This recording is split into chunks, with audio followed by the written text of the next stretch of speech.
తిరుపతి జిల్లా గూడూరు సనత్ నగర్లో YCP minority cell రాష్ట్ర అధికార ప్రతినిధి మగ్దూమ్ మొహద్దీన్ అధ్యక్షతన నియోజకవర్గ స్థాయి మైనారిటీల ఆత్మీయ సమావేశం నిర్వహించారు. ఈ సమావేశంలో సుమారు 100 మంది మైనారిటీలు వైసీపీలో చేరారు. మేరిగ మురళీధర్ కండువాలు కప్పి పార్టీలోకి ఆహ్వానించారు. ఈ సందర్భంగా నియోజకవర్గ ఎమ్మెల్యే అభ్యర్థి ఎమ్మెల్సీ మేరిగ మురళీధర్ మాట్లాడుతూ, ఇచ్చిన హామీలలో అన్ని వాగ్దానాలను అమలు చేసిన ఏకైక ముఖ్యమంత్రి జగన్మోహన్ రెడ్డి అన్నారు. రాబోయే ఎన్నికల్లో మైనారిటీ సోదరులు తనను ఆదరించమని, మీ ఇంటి బిడ్డగా ఉంటానని అన్నారు. ఒక అవకాశం ఇచ్చి చూడమని కోరారు. ఈ కార్యక్రమంలో పట్టణ రూరల్ అధ్యక్షులు బొమ్మిడి శ్రీనివాసులు, మల్లు విజయ్ కుమార్ రెడ్డి, వైసీపీ సీనియర్ నాయకులు బతిని నాసిన నాగులు ముందుకేసి ఇంకా మంచి పనులు చేసుకుంటూ నా ఎస్సీలు, నా బీసీలు, నా మైనార్టీలు, నా ఎస్టీలనే ముందుకు పోతున్న జగన్మోహన్ రెడ్డి గారు ఆదరించాలా.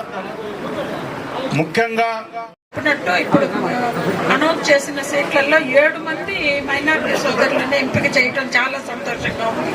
మీరందరూ కూడా ఇప్పుడు పెట్టే ఈ పథకాలు ఇవన్నీ కూడా కుల మతాలకు అతీతంగా అందరూ ఒక పేదరికంలో ఉండకూడదు. ప్రతి ఒక్కరూ సంతోషంగా ఉండాలి, అన్ని వాళ్ళకి సమృద్ధిగా అందాలి అనే దీంతోనే ఈ సంక్షేమ పథకాలు, ఆ పాదయాత్రలో ప్రజల ఇబ్బందులను కనుక్కోవటం, దాని మూలంగా ఈ నవరత్నాలను ఇచ్చేయటం, చెప్పిన నవరత్నాలు ప్రతిదీ అమలు పరచడం జగన్మోహన్ రెడ్డి గారికి చెందుతుంది. అద్భుతమైన వ్యవస్థ, వాలంటరీ వ్యవస్థని తీసుకురావటం.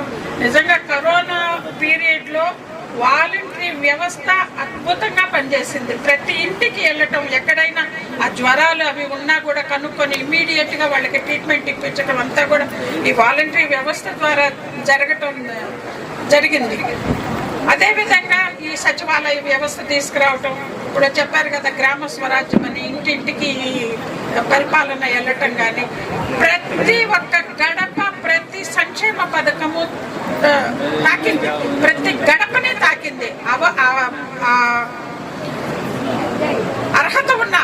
అర్హత ఉన్న ప్రతి కుటుంబాన్ని సంక్షేమ పథకం తాకటం జరిగింది. అద్భుతంగా అమలుపరిచారు. మనకు వచ్చేది పవిత్ర రంజాన్ మాసం. రేపు 11వ తేదీ నుంచి రంజాన్ మాసం ఆరంభమవుతుంది. ఈ పవిత్ర రంజాన్ మాసంలో మీరందరూ కూడా పవిత్రంగా ఆలోచించాలని, మనం ఎవరి ద్వారా లబ్ధి పొందాం, ఎవరి ద్వారా సంతోషంగా ఉన్నామని ఆలోచించి, ఈ సంతోషం ఇలాగే ఉండాలన్నా, ఈ సంతోషం రెట్టింపు అవ్వాలన్నా కూడా జగన్మోహన్ రెడ్డి గారు వస్తేనే జరుగుతుంది. ఇదందరూ కూడా మీరు ఆలోచించాలని కోరుకుంటున్నాను. ఈ కార్పొరేషన్ ఇంట్లో కూడా ఈ దూదేకుల కార్పొరేషన్ మహిళకి ఇవ్వటం జరిగింది. కార్పొరేషన్ చైర్పర్సన్ గా నెల్లూరుకి చెందిన మహిళకి ఈ దూదేకుల కార్పొరేషన్ చైర్పర్సన్ గా ఇవ్వటం జరిగింది. ఎంతో ఇంపార్టెన్స్ ఇస్తూ అందరూ కావాలనుకునే మనస్తత్వం జగన్మోహన్ రెడ్డి గారిది. అదేవిధంగా ఎవరు బాధపడకూడదు, ఎవరు ఇబ్బంది పడకూడదు అనేది ఆయన మనస్తత్వం. పేదలందరూ సంతోషంగా ఉండాలనేదే ఆయన ఇది. ఎంతో మంది ఈ పదవుల కోసం ఎన్నో విధాలుగా చెప్పొచ్చు, కానీ మీరు ఆలోచించండి, ఈ పథకాలన్నీ మీకు అందుతున్నాయా లేదా, అర్హతను బట్టి అందుతున్నాయా లేదనేది ఆలోచించండి. అద్భుతమైన కార్యక్రమాలు చేస్తున్నారు. పెన్షన్ తెల్లారేసరికి మీ ఇళ్ళ దగ్గరికి రావటం కానీ, రేషన్ కూడా క్యూలలో ఉండి రేషన్ తీసుకునేది లేకుండా మీ పరిసరాల్లోకి రేషన్ తెచ్చి ఇవ్వటం కానీ, ఇవన్నీ ఆలోచించండి. మనం ఎవరు వస్తే సంతోషంగా ఉండగలుగుతాము అనేది ఆలోచించి మీరు రేపు మీ ఓటు హక్కును వినియోగించుకోవాలని కోరుకుంటున్నాను. ప్రతి ఒక్కరూ ముందు మీ ఓటును వినియోగించుకోవాలి. ఇంట్లో అందరూ ఎంతమంది ఉన్న ప్రతి ఒక్కరూ కూడా ఆ బూత్కి వెళ్ళి ఓటు హక్కుని వినియోగించుకోవాలని కోరుకుంటున్నాను. అదేవిధంగా మనకి జగన్మోహన్ రెడ్డి గారు మేరిగ మురళి గారిని మన నియోజకవర్గానికి ఎమ్మెల్యే అభ్యర్థిగా ప్రకటించడం జరిగింది. ఆయన సౌమ్యుడు. ప్రతి ఒక్కరూ ఇప్పుడు విజయమోహన్ రెడ్డి గారు చెప్పినట్టు అందరితో మాట్లాడే విధానం కానీ, పలకరించుకోవటం కానీ, ఏమైనా సమస్య చెప్పినా దానికి పరిష్కారం చెప్పటం కానీ, అందరికీ ఆమోదయోగ్యుడైనటువంటి మురళి గారిని కూడా మనం అందరము అత్యధిక మెజార్టీతో గెలిపించుకోవాలని కోరుకుంటూ, మీ అందరినీ నేను కోరేది ఒకటే, అందరూ ఫ్యాన్ గుర్తుకి ఓటేయండి. ఫ్యాన్ గుర్తే రావాలి. జగన్మోహన్ రెడ్డి గారే మళ్ళా సీఎం గా అవ్వాలి. జై జగన్, జై జగన్, జై జగన్. చాలా విషయాలు చెప్పారు.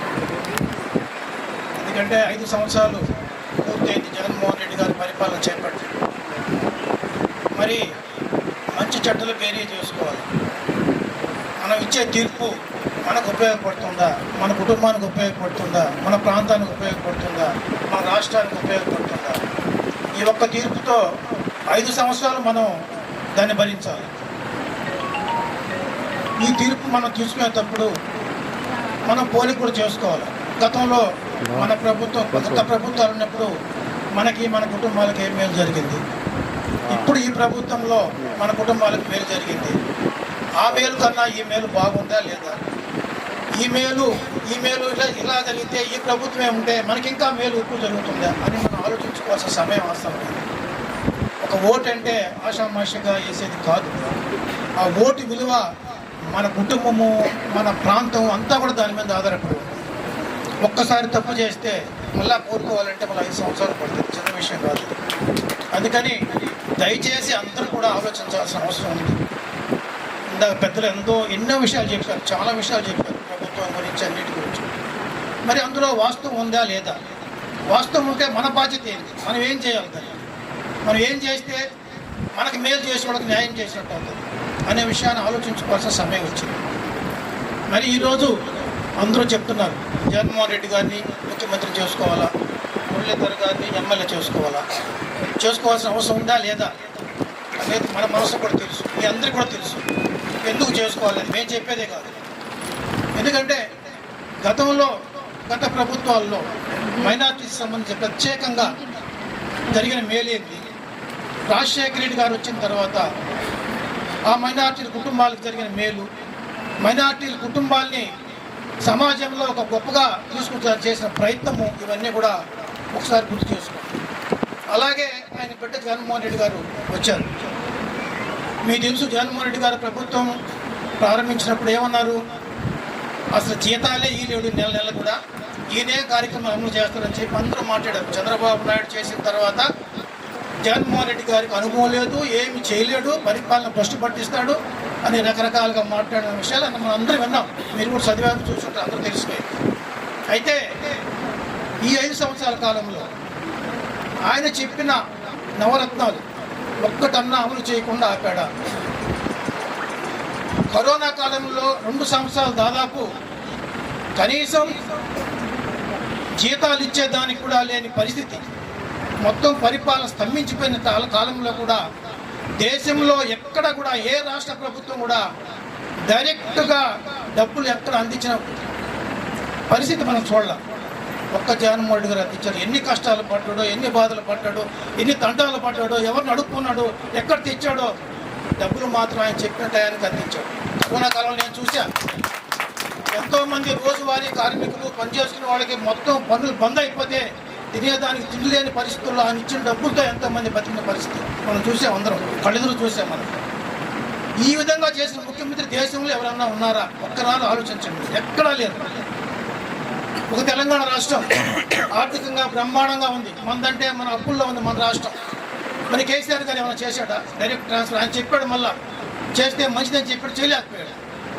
మరి చెయ్యాలని ఆలోచన ఒకటి ఉండాలా? ఆలోచన అమలు చేసేదానికి కూడా ధైర్యం కావాలా, శక్తి కావాలా, దానికి ఒక పట్టుదల కూడా కావాలి. చెప్తారు కదా, రాజశేఖర్ కుటుంబం మాట చెప్తే మనం చెప్పడని చెప్పి అది రుజువు చేసుకుంటారు. మరి ఇన్ని కార్యక్రమాలు ఒక ఆర్థికపరమైన కార్యక్రమాలే కాదు, ఇందాక మిత్రులు చెప్పారు, రాజకీయపరమైన కార్యక్రమాలు కూడా ఆర్థికంగా అభివృద్ధిలో తీసుకొని రావటం, 4% రిజర్వేషన్ కానీ, లోన్స్ కానివ్వండి, ఇవన్నీ ఒక ఎత్తు అయితే రాజకీయంగా ఏ పార్టీ దేశంలో ఎవరు చేయని విధంగా ఈరోజు జగన్మోహన్ రెడ్డి గారు చేస్తున్నారు. ఎమ్మెల్యే పదవులు ఎత్తుకోండి, ఎమ్మెల్సీ పదవులు ఎత్తుకోండి, మంత్రి పదవులు ఎత్తుకోండి, కార్పొరేషన్ ఎత్తుకోండి, ఇన్ని రకాలుగా ఆర్థికంగా కాకుండా రాజకీయంగా కూడా వాళ్ళని ఈరోజు చూస్తున్నాము. ఇందాక మిత్రులు చెప్పారు, నెల్లూరులో ఎప్పుడైనా ఒక మైనార్టీకి అవకాశం ఇచ్చారు? ఏ పార్టీ అయినా సరే ఈ స్వతంత్రం వచ్చిన తర్వాత ఒకే ఒక్క పార్టీ, జగన్మోహన్ రెడ్డి పార్టీ ఈరోజు నెల్లూరులో అభ్యర్థి అనుకున్నారు. అంతకుముందు అజీజ్ ఖాన్ కూడా మేయర్గా అవకాశం ఇచ్చింది ఈ పార్టీ, కానీ ఆయన పార్టీ మారిపోయారు, అది వేరే సంగతి. అవకాశం ఇచ్చింది మాత్రం వైఎస్ఆర్సీపీ పార్టీ. మరి మైనార్టీల్ని ఆర్థికంగా గుర్తిస్తున్నది ఎవరు? రాజకీయంగా గుర్తిస్తుంది ఎవరు? సామాజికంగా గుర్తిస్తుంది ఎవరైనా? ఒకసారి పెద్దలు, గౌరవనీయులు శ్రీ ఎల్లెలకు, మీడియా ప్రతినిధులందరూ కూడా హృదయపూర్వక అస్సలాము అలైకుం వరహమతుల్లాహి వబరకాతుహు, నమస్కారం. వైఎస్ఆర్ కాంగ్రెస్ పార్టీ మొదటి నుంచి కూడా ఎస్సీ ఎస్టీ బీసీ మైనార్టీల పార్టీ అని ఆల్రెడీ నిరూపితమైంది. పెద్దలు చెప్పినట్టు మా మైనార్టీల స్థితిగతులను మార్చినటువంటి దివంగత మహానేత డాక్టర్ వైఎస్ రాజశేఖర రెడ్డి గారికి మైనార్టీలందరూ కూడా రుణపడి ఉన్నాం అన్నంలో ఎటువంటి అతిశయోక్తి లేదు. పెద్దలు చెప్పినట్టు నా ఇంట్లోనే ఫీజు రీయింబర్స్మెంట్ పథకం కింద 2 ఇంజనీర్లు ఉన్నారు. మా సోదరులు బాబాయ్ గారి కుటుంబంలో 2 ఇంజనీర్లు ఉన్నారు, ఒక లండన్ లో ఉన్నారు. అదేవిధంగా ప్రతి ఒక్క సామాన్య కుటుంబంలో ఒక డాక్టర్ గా ఒక ఇంజనీర్ గా ఈరోజు ఉన్నారంటే అది ఆయన పెట్టినటువంటి 4% రిజర్వేషన్లో ఎటువంటి అతిశయోక్తి లేదు.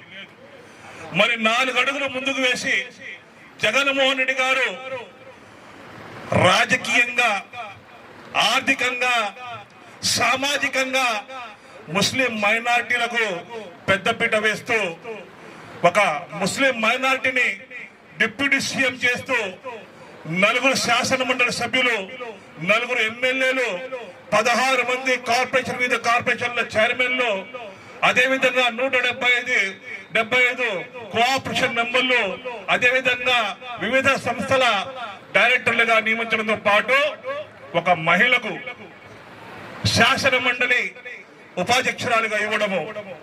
అంతేకాదు ఇప్పుడు ప్రకటించినటువంటి అభ్యర్థుల్లో 7 చోట్ల అసెంబ్లీ స్థానాలను కేటాయించినందుకు జగన్మోహన్ రెడ్డి గారికి మేమంతా కూడా రుణపడి ఉంటాము. ముఖ్యంగా సోదరులారా, మిత్రులారా, అన్నలారా, తమ్ముళ్ళారా, ఒక్కటి గుర్తుపెట్టుకోండి, కళ్ళబొల్లి మాటలను విని మోసపోకండి. ఒక్కసారి మనం తప్పు చేస్తే ఇక జీవితాంతం మనం వెనక్కిపడిపోతాము. మమ్మల్ని కాపాడేవాడు ఎవరు లేరు.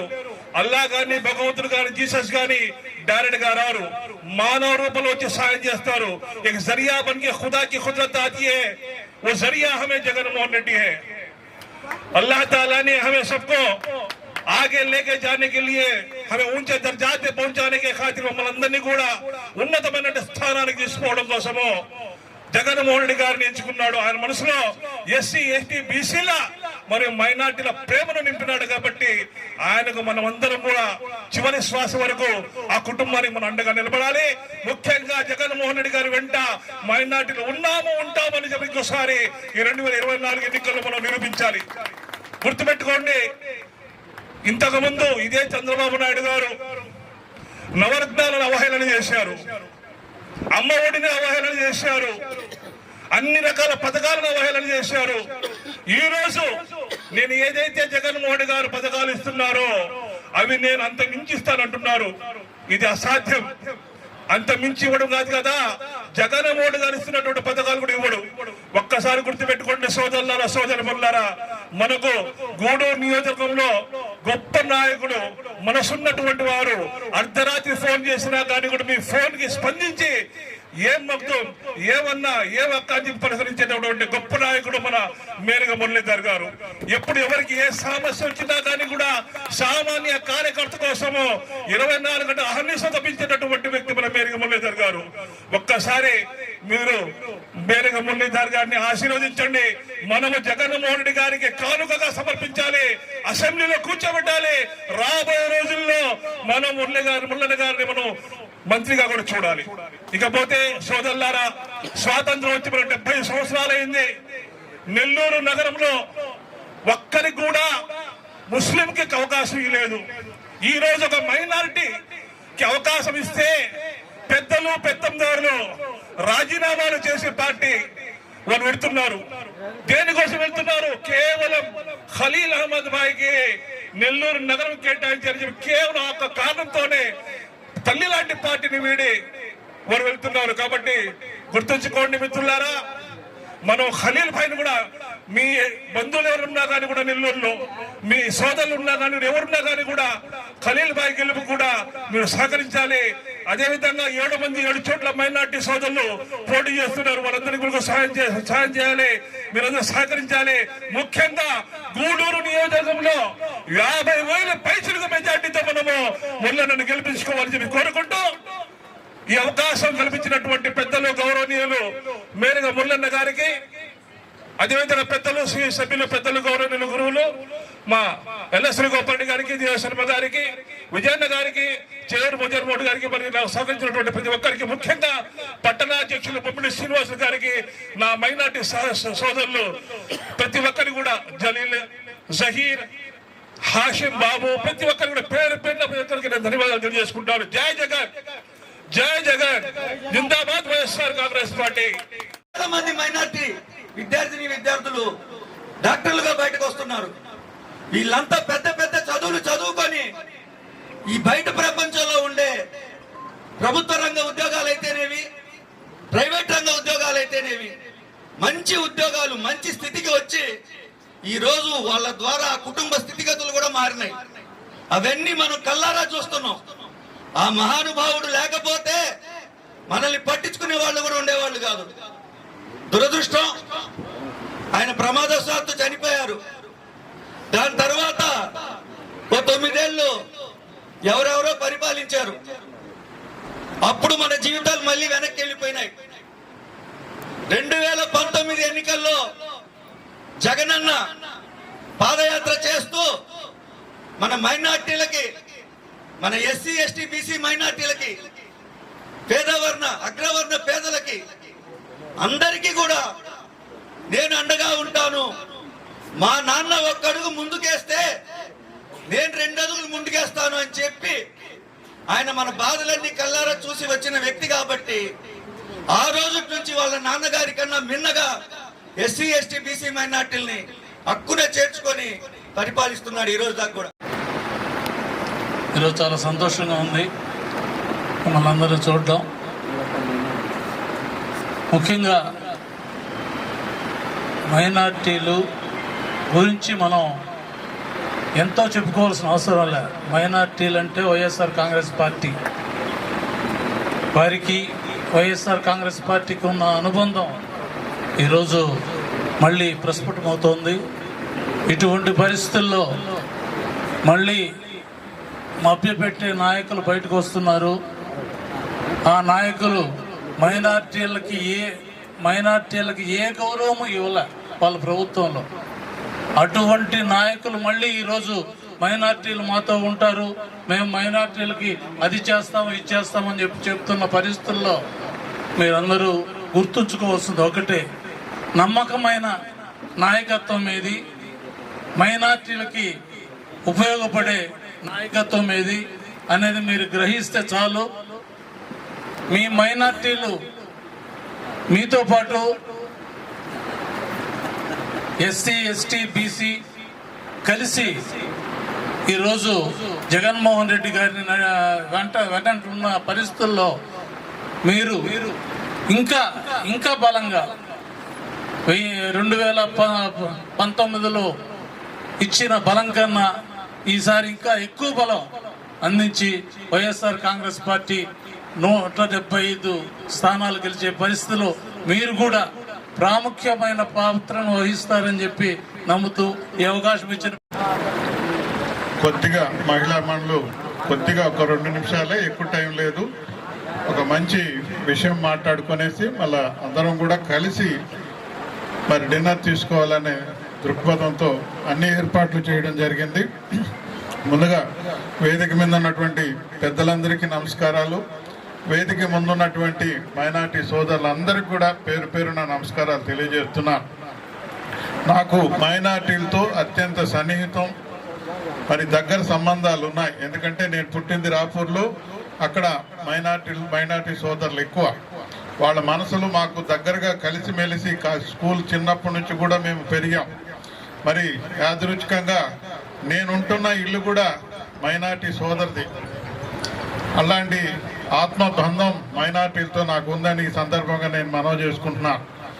యాక్చువల్గా అన్ని విషయాలు పెద్దలంతా చెప్పారు, మేము గొప్పగా ఆలోచిస్తున్నాం. యాక్చువల్గా ఈరోజు 4 గంటలకి మన గోపాలన్న గారు ఉండుంటే మన టిట్కో ఇళ్ళకి సంబంధించి వాటర్ ఇచ్చేందుకు విందూరులో అంతకుముందు అక్కడ నుంచి మనం వాటర్ ఇస్తున్నాం, అక్కడ నుంచే ఆపేసాం. మనం కండ్లేరు నీళ్ళు వచ్చిన తర్వాత అక్కడ ఆపేసాం. మరి అక్కడ ఇక్కడ ఇవ్వాలంటే కష్టమవుతుంది కాబట్టి ఈరోజు ఇన్స్పెక్షన్ చేసి వాళ్ళకి పర్మనెంట్గా నీళ్ళు ఇచ్చే విధంగా అదే రకంగా ఎంపీ గ్రాంట్లో బోర్లేసి టెంపరీగా నీళ్ళు ఇచ్చే విధానికి ఈరోజు ప్రణాళిక జరిగి ఉండాలి. అది రేపు ఎల్లుండి జరుగుతుంది. నేను ఒకటి మనవి చేస్తున్నాను, గూడూరులో అన్ని విషయాలు పెద్దల ద్వారా తెలుసుకున్నాను.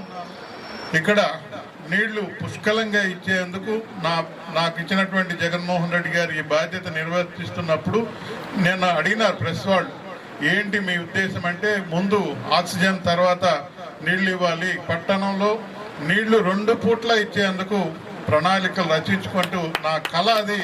గూడూరు ప్రజలకి పురపాలక సంఘంలో ఉండే గ్రేడ్ 1 చేసినారు, ఇప్పుడు గ్రేడ్ 1 చేశారు. ఈ ప్రజలందరికీ 2 పూట్ల నీళ్లు ఇచ్చేదానికి దానికోసం మొట్టమొదట ప్రాధాన్యత తీసుకొని పనిచేస్తాను. అందులో భాగంగా తొలడుగా విందూరు నుంచి టిట్కో ఇళ్ళకి పర్మనెంట్గా నీళ్లు ఇచ్చే విధంగా తొందరలోనే దానికి ప్రణాళికలు సిద్ధమవుతాయని కూడా మనవి చేసుకుంటూ, పెద్దలందరూ కూడా చెప్పారు. ఇవన్నీ నేను మీకు చెప్తున్నాను, అన్ని విషయాలు చెప్పారు. బేరేజ్ వేసుకోండి, సున్నితంగా పెద్ద మనసుతో బేరేజ్ వేసుకోండి. ఒక్క విషయం ఆలోచించండి, రాజ్యాధికారం అనేది చాలా ముఖ్యం. చంద్రబాబు గారు మాటలు చెప్పాడు, వాడుకున్నారే తప్ప ఈరోజు జగన్మోహన్ రెడ్డి గారికి ఉన్నటువంటి గొప్ప మనసు ఎందుకు లేదు? మరి మంత్రులుగా ఇవ్వడానికి నీకు మనసు రాలేదా? అన్ని సంవత్సరాలు నువ్వు సీఎంగా పనిచేస్తే మంత్రులుగా పనిచేయడానికి ఎంతకాలం మైనార్టీలకు అవకాశం ఇచ్చావు? జగన్మోహన్ రెడ్డి గారు యువ నాయకులు దాదాపు 4.5 సంవత్సరం ఎంత గొప్పగా మైనార్టీల మీద, మైనార్టీ పేదరికం మీద ఎంత కష్టపడ్డాడు ఒక్కసారి ఆలోచించండి. పేదరికంలో ఎక్కువ మగ్గుతున్నటువంటి కమ్యూనిటీలు ఏమైనా ఉన్నాయంటే మైనార్టీ కమ్యూనిటీలు, ముఖ్యంగా ముస్లిమ్స్ చాలా పేదరికాన్ని అనిపిస్తున్నారు, కడు పేదరికాన్ని అనిపిస్తున్నారు. అట్లాంటి వాళ్ళని, ఆ పేదరికాన్ని తోలేందుకు ఎంత గొప్ప